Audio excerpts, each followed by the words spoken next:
Jatend migao mar thieth Duale owuok oko mariwore kod riwruok mar lakteche KMPDU manyocha osewacho ni ng'anyo mar lakteche ma Kiambu osekelo tho mar mine kod nyithinde osiptende ma kaunti no. Duale mane lose log tich mar KEMSA koni gin kod ripode mag mine ma osewito ngimagi e kaunti no kendo nyaka tend Kiambu okaw okang' mar tieko ng'anyo ma kamano. Yurito Mondi ntiere kod ler. E odiochieng' mar 138 mar ng'anyo mar lakteche e kaunti ma Kiambu, jatend migao mar thieth Duale gikone owuok mar lero ni nitie midhiero e kaunti no kendo ka opogore kod ripode ma ikwedo kod tend kaunti no, mine kod nyithindo osebedo ka wito ngimagi kuom ndalo ma ohewo 100 ma okalo nyaka ne ng'anyo mar lakteche chakre e kaunti no. Duale mane loso e log tich mar duol makeyo gige thieth e pacho ka KEMSA okoni ochopo kinde manyaka koro tend kaunti ma Kiambu ka ng'ur ma osebed ka ichwalo kod lakteche kod pek ma owinjore.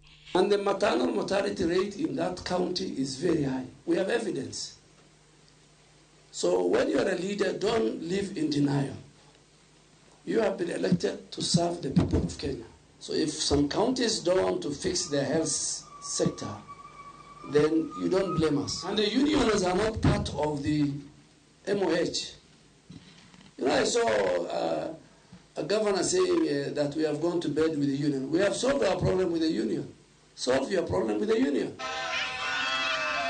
Komachielo e kaunti ma Kiambu, sandugi mag ranyisi mag nyithindo ma osetho e kaunti no mangima ne oywa oko e kinde ng'anyo mar lakteche, ng'anyo ma ochakore e kar thieth ma Kiambu level 5 nyaka e apise mag governor.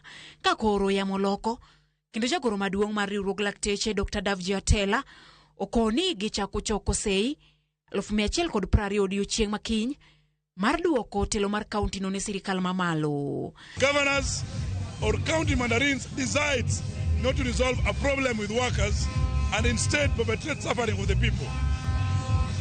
So we have had engagement with the public here, and one declaration we are putting forth that beginning tomorrow we are going to be collecting signatures, 10% of the residents of Kiambu, that's 120,000, to petition the parliament, to petition the president to dissolve this county.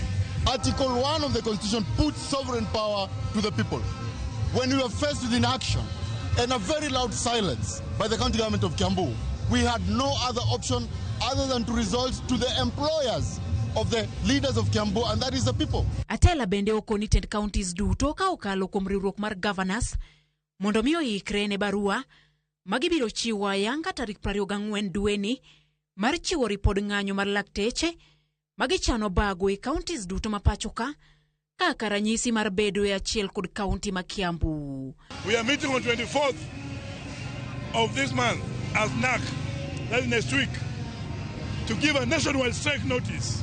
So it's upon the governors who have addressed us through their union COG that we are going to address them with the union of KMPDU, that every doctor across the country will go on strike in one solidarity with the Kiambu County doctors.